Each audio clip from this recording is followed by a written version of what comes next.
आप देख रहे हैं पाकिस्तानी खबरों और तबसरों पर मुश्तमिल यूट्यूब का सबसे बड़ा प्रोग्राम आखिरी शो। बिस्मिल्लाहिर्रहमानिर्रहीम। अस्सलाम वालेकुम नाज़रीन, मैं इरफान हाशमी प्रोग्राम आखिरी शो में आपको खुश आमदीद कहता हूं और हमारे साथ मौजूद हैं शाहीन सिपाही साहब। अस्सलाम वालेकुम सर। जी अस्सलाम वालेकुम इरफान। वालेकुम सलाम।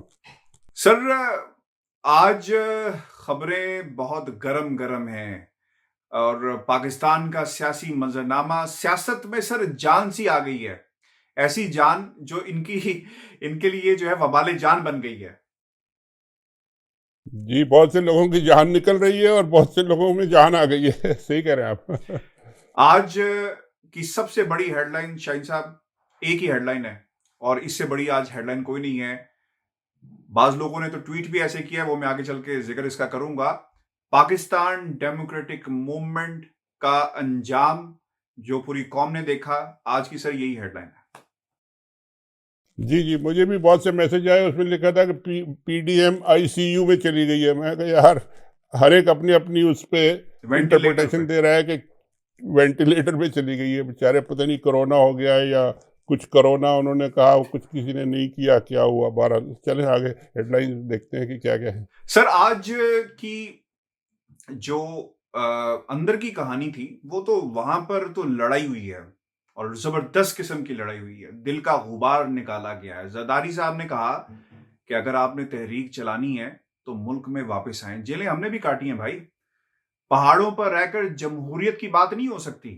मेरा जो डोमिसाइल है वो सिंध का है और अगर आप जमहूरियत की बात करेंगे तो सजा काटें, मुल्क में वापस आए। और मरियम ने कहा कि अब्बू की जान को खतरा है।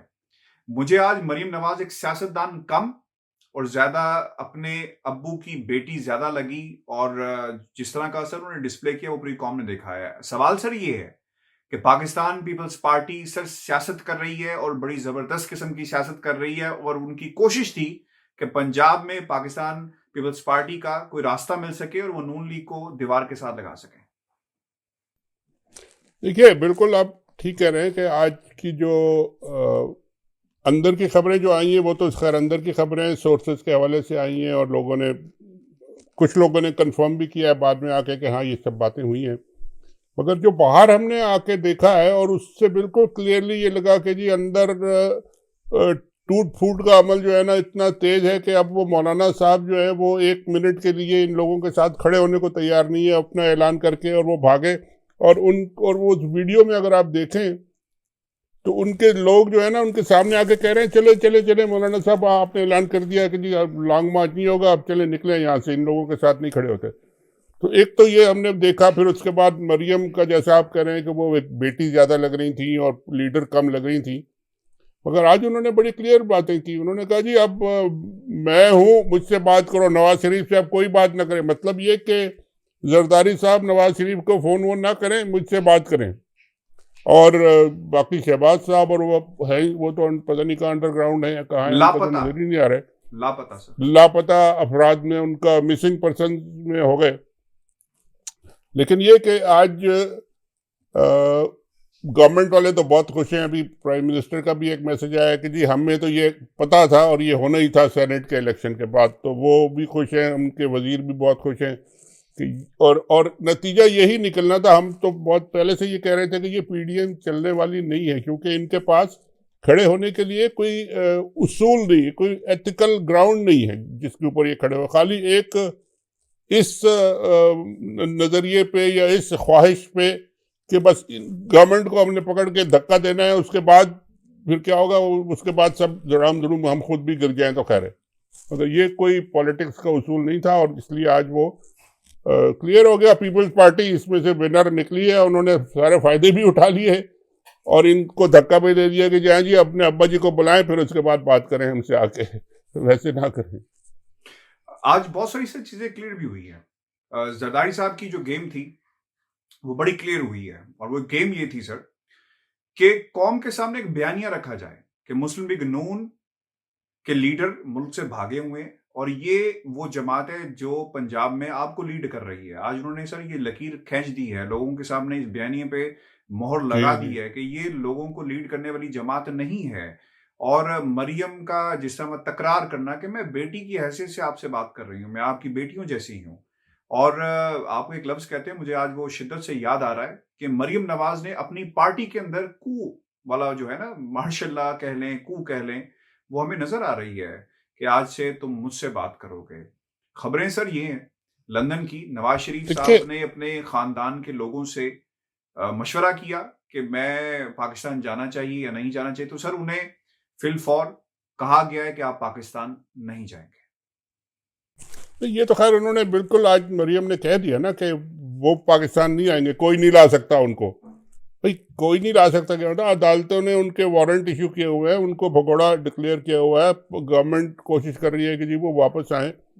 He is a fugitive from law, तो उनको आप वो बना के और एक बहुत ही अजीम लीडर और बड़े एक जमहूरियत का वो चैंपियन बना के वहाँ आपने बिठा दिया है और आप कोई नहीं ला सकता उनको। चले, मगर जैसा आपने कहा जरदारी साहब ने जो बात की है वो भी बड़ी इम्पोर्टेंट है कि जी मेरा डोमिसाइल सिंध का है। जो डोमिसाइल की उन्होंने बात की है, ये एक अजीबोगरीब बात है। ये पीपल्स पार्टी, आपको याद होगा कि मुल्क की सबसे बड़ी पार्टी थी और सबसे बड़ी पार्टी पंजाब में थी। केपीके में भी पीपल्स पार्टी की हुकूमत रही है। आफ्ताब शेरपाव जब वहां थे, he was the chief minister of Peoples Party. इससे पहले कि ये जब इनके ये पेट्रियाट बनी थी तो पीपल्स पार्टी के वो चीफ मिनिस्टर थे और पूरे मुल्क में थी। और अब वो सुकड़ के उन्होंने कंफर्म कर दिया कि जी अब हम सिंध में रह गए और हमारा डोमिसाइल यहाँ का है। पंजाब के आप लीडर हैं तो आप आके तो लीड करें और हमसे ना कहें आपकी जेलों में जाएं, और हम साथ जाएंगे, अगर जाएंगे तो जेलों में साथ जाएंगे। और इन सारी कहानी में मुझे तो अफसोस हो रहा था देख देख के, मुझे क्या कहना चाहिए, रोना तो नहीं आ रहा था लेकिन हंसी आ रही थी मौलाना साहब को जो उनका हशर हुआ है इस सारे, जिसे कहते हैं ना कि प्रोग्राम बनाए, धरने किए, जुलूस निकाले, लड़कों को लाए, गालियां खाई लोगों को, और आखिर में उनको छोड़ के स्टेज भागना पड़ा कि जी बस खत्म हो गया, अब मैं तो जा रहा हूँ। तो वो नहीं एक ऐसा यानी अंजाम इनका हो रहा है। अभी तक पूरी तरह तो नहीं हुआ, अभी भी वो कह रहे हैं कि नहीं मिलेंगे और बात करेंगे और ये करेंगे वो करेंगे। पीपल्स पार्टी ने जो वो नई एक कहानी सुनाई है कि जी हम सीईसी के पास जाएंगे, उसमें भी बात करते हैं भी कि उसका क्या मतलब है। वो सवाल तो सर ये है ना कि जब उन्होंने कहा कि हम जाएंगे और मरियम ने कहा कि मैं कोई बात नहीं करूंगी मफरूजों पर या इससे पहले नहीं करूंगी जब तक सीईसी से कोई जवाब नहीं आ जाता। सर सारे तो वहां पे बैठे हुए थे, शहरी रहमान ये मैं कह रहा हूँ, 2 प्राइम मिनिस्टर उनके वहां बैठे हुए थे, बिलावल वॉज देयर, सब लोग मौजूद थे। तो सर जाकर किससे उन्होंने बात करनी, आसफा से पूछना है या सर वो एक गोलियां देने वाली बात है, सीधी सीधी जिसे कहते हैं उर्दू में या पंजाबी में कहें, वो गोलियां उन्होंने मीठी गोलियां, मीठी गोलियां या कड़वी गोलियां। भाई जरदारी खुद बैठे हुए थे, बिलावल साहब खुद बैठे हुए थे, दोनों चले कंप्यूटर पे थे, लेकिन उनके यूसुफ रजा गिलानी साहब मीटिंग में मौजूद बैठे हुए थे। प्राइम मिनिस्टर दूसरे जो है परवेज अख्तर वो बैठे हुए थे और लीडर बैठे हुए थे। तो आधी सीईसी जो के मैटर करती है, जो डिसीजन करती है, वो तो वहां बैठी हुई थी और वहां उन्होंने कोई डिसीजन नहीं दिया। उन्होंने क्योंकि वो घेरे गए तो उन्होंने टाल दिया कि जी हम सीईसी में जाएंगे। सीईसी क्या चीज है? अब जाके वो बख्तावर से या आसफा से या अपने वो फ्रंटमैन से या चौकीदार से पूछेंगे कि जी अब हमें क्या करना चाहिए। अब सवाल एक पैदा हो रहा है सर, इम्पोर्टेंट ये है कि इन्होंने तो कहा जी इस्तीफे हम नहीं देंगे, पहले दिन से हम सर ये बात करें, आपके तज्जिए बेशुमार मौजूद हैं। अब पीपल्स पार्टी इस्तीफे नहीं दे रही, मुस्लिम लीग नून इस्तीफा देगी, क्या करेगी सर? और मुस्लिम लीग नून इस्तीफा नहीं देगी तो फिर ये बात समझाएं सर। आप असेंबली को गालियां निकालते हैं, जाली कहते हैं, इसी असेंबली से उन्हीं मेंबरान से आप सेनेट का इलेक्शन लड़ते हैं, बाय इलेक्शन लड़ते हैं, और अब जो है वो लोकल बॉडीज इलेक्शन की तैयारियां भी शुरू हो गई हैं। तो सर ये फिर ड्रामा क्यों कर रहे हैं? सर इस्तीफे का जो है ना, ये सिर्फ एक ब्लैकमेल है, थ्रेट है, और शुरू से सबको पता है कि जरदारी साहब ने इस्तीफा नहीं देना, ना मुस्लिम लीग के किसी लीडर या एमएनए या एमपीए ने इस्तीफा देना। आपको याद होगा कि 1-2 ने गलती से इस्तीफे दे दिए थे, उन पे उन्होंने क्या किया? मरियम साहिबा ने जाके स्पीकर को कहा कि जी तकरीर करी कि जी इनके इस्तीफे आए तो आप फौरन मंजूर कर लें, ये कर लें। और जब वो इस्तीफे पहुंचे वहां तो वो रगड़ने वो हाथ मांगे जी नहीं नहीं नहीं नहीं नहीं हमारे इस्तीफे मंजूर ना करें। किसी ने इस्तीफा नहीं देना, क्योंकि इतनी मुश्किल से सर एक सीट मिलती है लोगों को।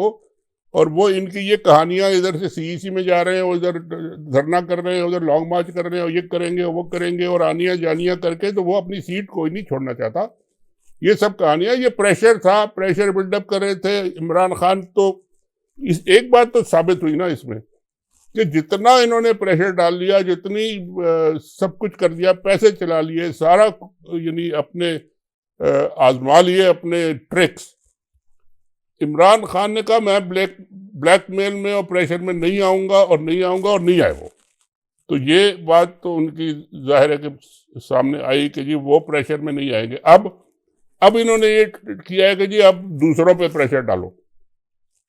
जो उनके जो भी आप कहें स्पॉन्सर्स कहें या सपोर्टर्स कहें या जो ये सेलेक्टर्स कहते हैं, वो कहते हैं कि जी इन पे प्रेशर डालो। अब यही उन्होंने शुरू कर दिया है कि जी वो नवाज शरीफ साहब ने नाम ले ले के जी ये है वो, उनको एक तरह से कंट्रोवर्शियल बनाओ और उनको पब्लिक में लाओ।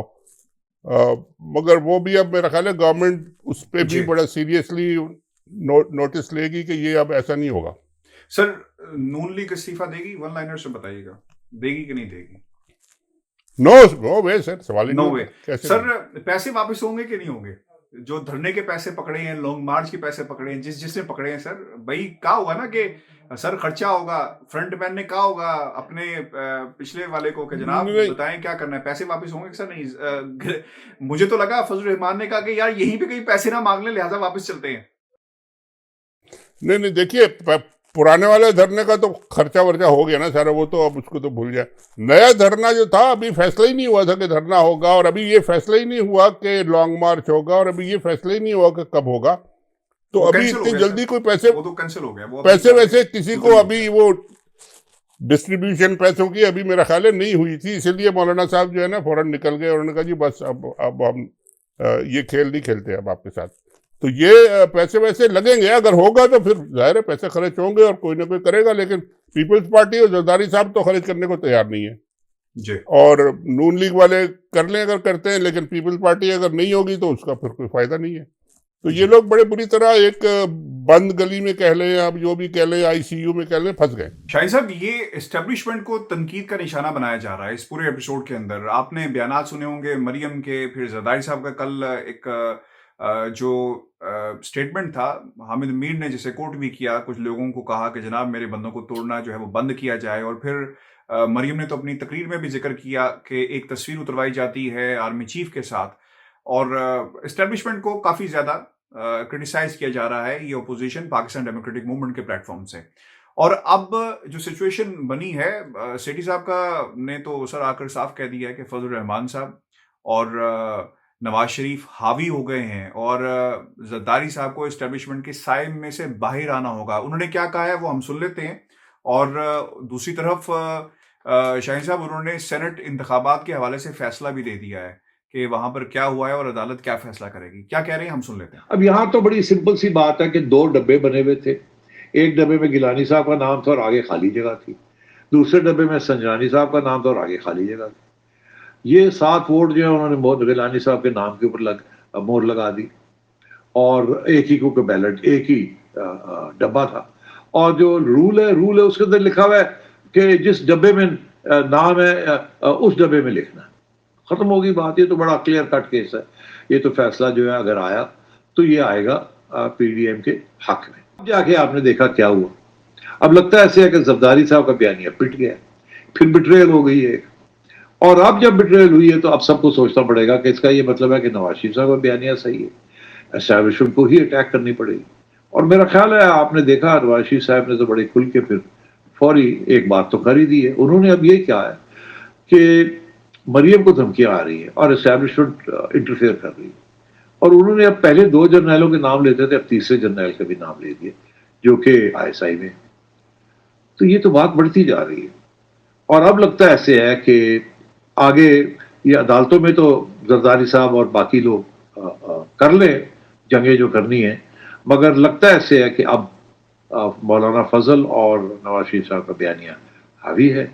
और पीपल्स पार्टी को ये फैसला करना पड़ेगा कि अब भी वो इस्टेब्लिशमेंट के साए में रहेंगी, उनके साथ फिर बात करने की कोशिश करेंगी, या मजबूरन अलग हो जाएंगी नून लीग से। या आपने सुना सर, फैसला दे दिया उन्होंने। देखिए जनाब, सेठी साहब की, आपने नजम सेठी साहब की बात करें, उनकी चिड़िया की बात करें, वो आजकल अपने यूट्यूब प्रोग्राम पे बहुत कुछ कहते हैं। किसी टीवी पे तो मुझे आजकल वो नज़र नहीं आते, लेकिन कभी कभी उनका यूट्यूब प्रोग्राम देखने को मिलता है। तो मैंने अभी देखा उनका एक टीवी प्रोग्राम, आपने जो उसका क्लिप भी सुनाया, वो तो इस तरह बात कर रहे हैं सर जैसे नजम सेठी साहब जो हैं वो इस्टेब्लिशमेंट को जानते ही नहीं है कि ये कौन है, और ये पता नहीं कहाँ से मखलूक आ गई है जो जिनको कि ये इनकी मुखालफत में, और वो पीडीएम नवाज शरीफ और इन लोगों की ऐसी बात करें जैसे उनके वो बाकायदा ऑफिशियल या अनऑफिशियल या पेड या अनपेड तर्जुमान है, और फैसले दे रहे हैं, और अब ये हो गया और अब ये हो जाएगा और अब वो हो गया और वो हो जाएगा। यानी जो ये बात हमने सुनी है उनकी, एक तो उन्होंने कोर्ट्स के बारे में कहा, अदालतों के बारे में कि जी ये जो कुछ हुआ है ये बिल्कुल गलत हुआ है। पीडीएम जो है ये सेनेट का इलेक्शन जो है चेयरमैन का ये अदालतों में लेके जाएगी, और वहाँ उनको फैसला मिल गया कि जीत गए, आप जीत गए। वो इस तरह की बात कर रहे हैं जैसे वो खुद चीफ जस्टिस बन के बैठे हुए। और दूसरा एक उनका जो उन्होंने बात की कि जी एस्टेब्लिशमेंट जो है वो इनके साथ मिल गई है, और अब ये एस्टेब्लिशमेंट को खुद फेस करना पड़ेगा, और एस्टेब्लिशमेंट ये कर रही है सब। मैं ये पूछना चाह रहा हूँ, ये नजम सेठी साहब जो है एस्टेब्लिशमेंट के इतने बड़े दुश्मन है। हालांकि कल भी हमने बात की थी, हमारे एक दोस्त ने मैसेज भेजा था कि जी आप तो लगता है कि एस्टेब्लिशमेंट के तर्जुमान तो वो मैंने उनको जवाब दिया था कि जी हम तर्जुमान नहीं है, जो हो रहा है हम वो बताते हैं। मगर सेठी साहब जो बात कर रहे हैं वो तो खाली जो हो रहा है वो नहीं बताते, वो आगे मुस्तकबिल की बातें बताते हैं कि जी ये होगा और ये मैं चाहता हूं और ये हम चाहते हैं और ये हमने फैसला कर लिया और ये होगा और आप तैयार हो जाएं इसके लिए। यानी सेठी साहब खुद एस्टेब्लिशमेंट को नहीं जानते क्या? मुझे बताएं इरफान साहब कि जब ये चीफ मिनिस्टर बने थे तो क्या ये एस्टेब्लिशमेंट के कौन से गेट नंबर से जाकर ये क्लियरेंस लेके आए थे? कहीं ना कहीं तो गए होंगे ना। कोई एस्टेब्लिशमेंट की क्लियरेंस के बगैर कोई चीफ मिनिस्टर इंटरिम कैबिनेट का कोई बनाता है किसी को? और सेठी साहब जैसे लोगों को जो एक जमाने में बलूचिस्तान में बंदूकें लेके चढ़े हुए थे कि जी आज़ाद कराने हमने बलूचिस्तान, बागी सारे वो जब इनका शुरुआत जो थी वो वहाँ से हुई थी, और बंदूकें लेके पहाड़ों पे चढ़ गए थे कि जी हमने बलूचिस्तान को आज़ाद करना है। और फिर वो आते आते आते इस्टेब्लिशमेंट के जाके पता नहीं कौन से गेट पे गए और वहाँ से इनको क्लियरेंस भी मिल गई और वो चीफ मिनिस्टर भी बन गए और उसके बाद वो पीसीबी के चेयरमैन भी बन गए और सारी चीज़ें सब ठीक ठाक हो गई।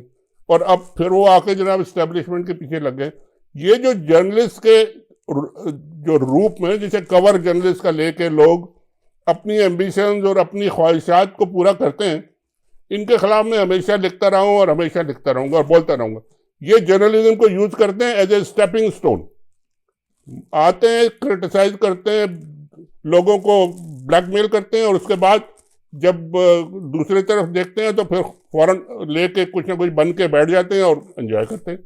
तो सेठी साहब का तो मसला जो है वो बड़ा क्लियर है। ये पता नहीं अब अगला जो है इनको कौन सी पोस्ट मिलेगी और कौन से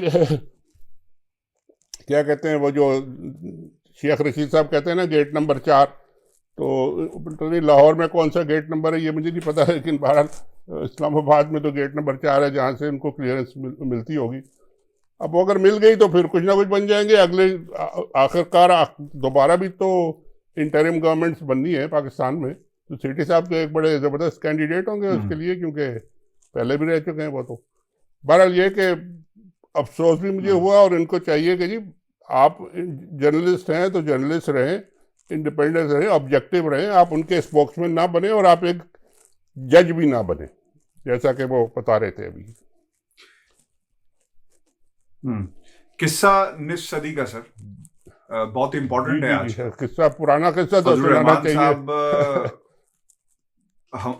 किस्सा पुराना सुनाना चाहिए ना। आपने दिसंबर में एक किस्सा मुझे भी सुनाया था फजल रहमान के हवाले से, हम दोबारा सुनना चाहेंगे। क्योंकि फजल रहमान साहब का जाना और कहना कि भाई मैं तो आज अपनी मर्जी से नहीं आया, और इन्होंने इसरार किया मैं चला आया, इन्होंने नवाज शरीफ साहब ने इसरार किया मैं पीडीएम में चला आया, मैंने पीडीएम बना दी। तो सर ये इसरार करते हैं, ये इसी से हमेशा से इसी तरह का इनका किरदार रहा और इसी तरह इसरार करना रहा। इससे जरा पर्दा उठाएं, और वो क्लिप मौजूद है, हमारे व्यूअर सुन भी सकते हैं कि आपने क्या कहा था। सर बिल्कुल वैसा ही हूबहू वही चीजें उसी तरह हो रही हैं जिस तरह आपने अपने कमेंट्स में और तज्जिये में पेश किया। मौलाना साहब के बारे में तो मैंने पहले भी, आप जैसा कह रहे हैं, मैंने कहा था मौलाना साहब को मैं, जाहिर है जब मैंने जर्नलिज्म शुरू किया था और मौलाना साहब 15-16 साल के थे तो उस वक्त से जानता हूँ, और क्योंकि पेशावर में हम दोनों थे और इनके वाले साहब जो थे वो लीडर थे JUI के, मौलाना मुफ्ती महमूद, बड़े ज़बरदस्त आदमी थे। तो ये हमारे दफ्तर में आते थे उनके बयान लेके, और वहाँ आके वो खड़े हो जाते थे, और जब उनसे कोई बयान ले के तो वो अब उनको कहते थे जाए जी अब आप।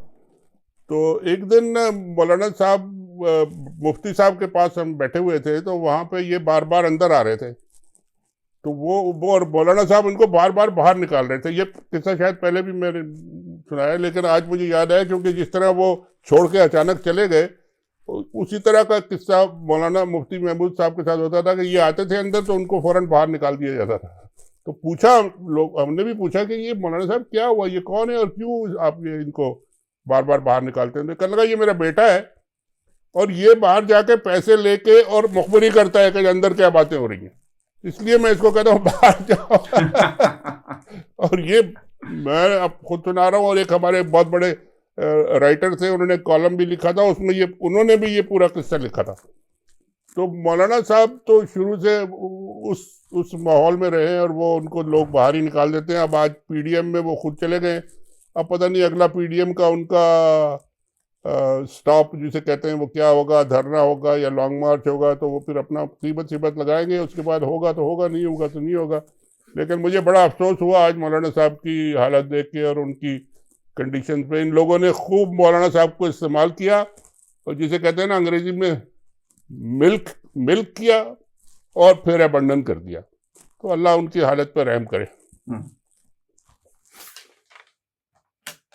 बिल्कुल सही सर। व्यूअर्स, ये हमारा शो है आज का, और अगर आपके कोई कमेंट्स हो तो ज़रूर हमें भेजें। एक मैं आपसे बात शेयर करना चाहता हूं कि बहुत सारे कमेंट्स आपके आते हैं, it is humanly not possible कि हम हर एक का रिप्लाई दें। इसका मतलब ये नहीं है कि आप हमारे दिल के करीब नहीं, या हम आपकी बात को सुनते नहीं हैं या पढ़ते नहीं हैं। बिल्कुल पढ़ते हैं, सुनते हैं, और जो सजेशंस होती हैं उन पर अमल भी करते हैं। शाहीन साहब, आप कुछ ऐड करना चाहेंगे इसके अंदर, क्योंकि लोग कह रहे हैं कि कमेंट्स का रिप्लाई नहीं आ रहा। तो मैंने कहा जनाब हज़ारों में कमेंट्स हैं, तो इट इज़ ह्यूमनली इम्पॉसिबल कि हम उसका कमेंट्स तो मैं भी थोड़े बहुत ही देख सकता हूँ, क्योंकि सैकड़ों के हिसाब से, हज़ारों के हिसाब से वो आते हैं, और बाज़े जो लोग टेलीफोन भी करते हैं, बाज़े लोग मैसेज भी भेजते हैं, तो वो हम कोशिश करते हैं कि उनको इंक्लूड कर लें। लेकिन लोग कमेंट भेजें, जो हमें अच्छा लगेगा, नज़र आएगा, वो ज़रूर हम बताएंगे।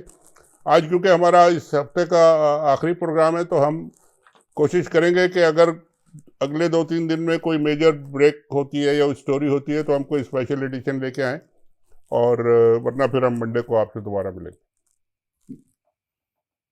बिल्कुल सही। व्यूअर्स, कुछ अगर स्पेशल डेवलपमेंट्स हुई तो जैसा शाहीन साहब ने कहा, ज़रूर स्पेशल एडिशन आखिरी शो के साथ हम हाजिर होंगे। अपने कमेंट्स हमें ज़रूर भेजिएगा। मुझे इजाज़त दीजिए शाहीन साहब को अमेरिका से। अपना बहुत सारा ख्याल रखिएगा। अल्लाह ने के बाद।